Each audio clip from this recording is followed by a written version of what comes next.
Welcome back to the PR Report. This is episode 8, and today we're continuing our look at the book entitled The Sovereign Individual, Mastering the Transition into the Information Age, going over chapter 8, which is the end of egalitarian economics, the revolution in earnings capacity in a world without jobs.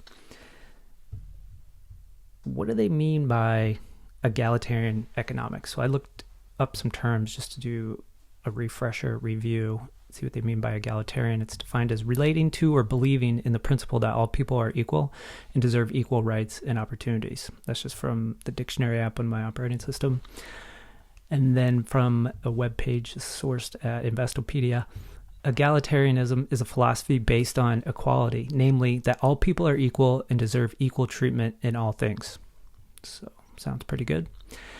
So when they say egalitarian economics, that same page also talks about how that term argues that all people should have access to wealth, and they point out that is actually the basis for both Marxism and socialism. So that's egalitarian economics. What do they mean by revolution in earnings capacity?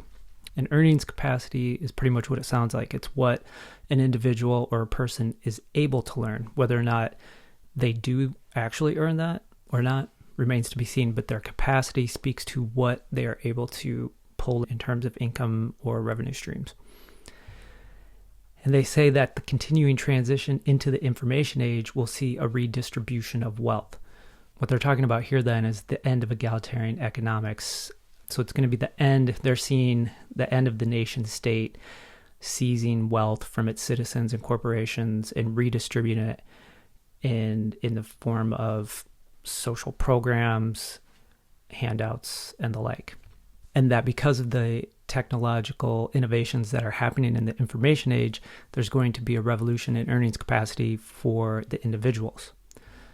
So if we have a continued transition into the information age, seeing a redistribution of wealth that's going to be happening globally, and they said that we'll see wealth moving into the ablest of hands, and this is going to favor the smartest, most useful, and high-performing individuals that are able to contribute in meaningful and valuable ways.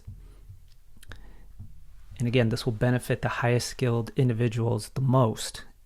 And they pointed out also that the fact that the minimum skill requirement to be able to achieve success or even approach success is going to rise. And this is going to actually exclude a lot of people because there's going to be more of an importance. Success is going to be more determined based on your literacy. Do you understand science and math, your overall EQ, which all these things were always in play anyway. But coming through the 20th century, in this industrial age that kind of reached its high water mark over the last 150 years, there's a lot of people that could get decent paying jobs working in industrial situations that didn't require a lot of training or a lot of post-secondary education. Now, in the information age, and as we transition to it and continue moving into this environment where we're in a situation where there's a lot of technological advances, education is going to be more important. And the ability to add knowledge to products or services is going to play an increasingly greater role. So because of this, societies are going to be more unequal. You're going to have those that excel and some that are going to be left behind. We talk a little bit about that coming up. They also talk about the Pareto principle in terms of salary distribution, and they make an example of how salaries are distributed amongst professional sports teams, where you have your roster of athletes that are on the team, and then you have your 2 or 3 or 5 individuals that greatly outperform everybody and are compensated proportionally for that performance. So the Pareto principle states that for many outcomes, roughly 80% of consequences come from 20% of the causes.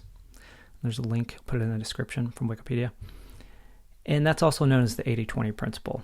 And so they use that as a model to view how this redistribution of wealth that's going to be washing over society, how that might take place. So again, the end of egalitarian economics, the revolution in earnings capacity. And we have this continuing transition into the information age, seeing a redistribution of wealth. How is that going to happen? So how's that going to happen? I broke it down into 3 high levels, one for the industry economy, another one for the government nation state level, and another one at the individual level.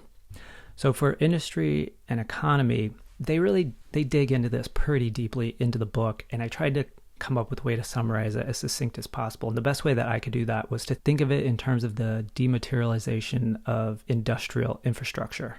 If you think about the industrial age and all these big factories and these production lines and assembly lines, these large-scale operations, these large-scale systems are going to collapse into a more efficiently running state.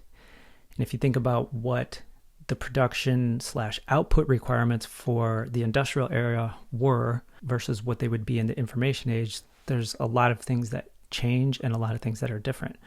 So in the industrial age, you needed to have large quantities of capital, typically stationary, that cost a lot to be put into place to set up to be able to produce these outputs, like whatever they were, like refrigerators, TVs, automobiles, etc. And those requirements shaped the way these companies were formed. So you had these large gatherings of capital. They took up a lot of real estate. They were expensive.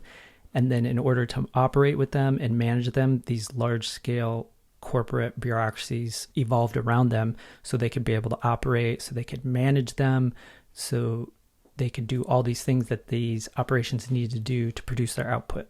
And in the information age, that's going to be a lot different. It's going to be smaller scale operations that operate more efficiently. And they don't have to have huge swaths of land to build their manufacturing plants. So the capital requirements are going to be cheaper. And this is going to shape the way the industry and economy moves into the future. Because of that, a lot of jobs are going to be replaced by what they termed in the book as smart agents, but basically just these services that have evolved around the internet and the microprocessing-based technological advances. And so one example of that, of a job being replaced by a, quote, smart agent, which is, again, a term they use in the book, would be, think about a travel agent. 30 years ago, a lot of people used travel agents to plan vacations or book trips for work. And when was the last time you ever use a travel agent, if you ever have at all? The internet just totally made that position obsolete, essentially. I'm sure there's a few of them still out there, but probably 95% of them are gone.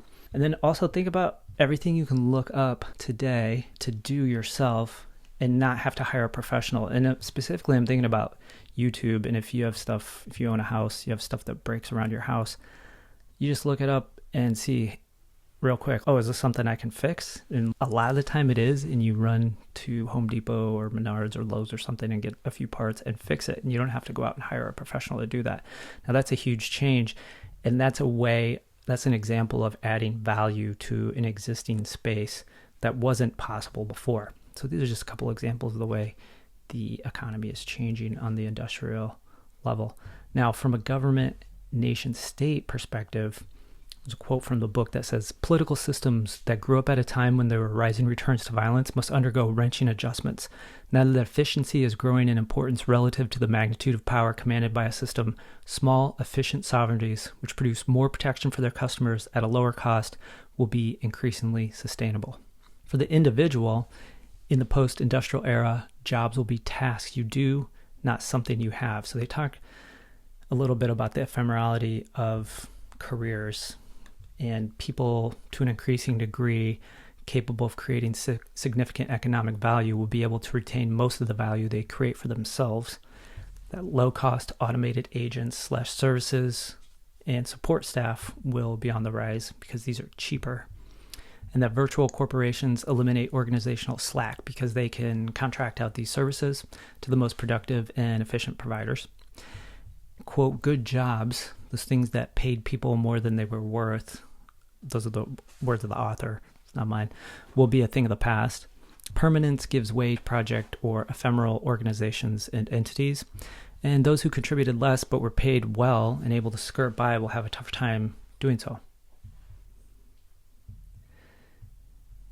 What about those left behind or unable to adapt to the changing times? They predicted, whether or not this is the case, they predicted that those individuals that aren't able to adapt or provide value in the information age would be forced to focus a greater concentration on development and leisure skills, work on their sports abilities, engage in crime, or end up serving the growing numbers of sovereign individuals as income equality within jurisdiction rises.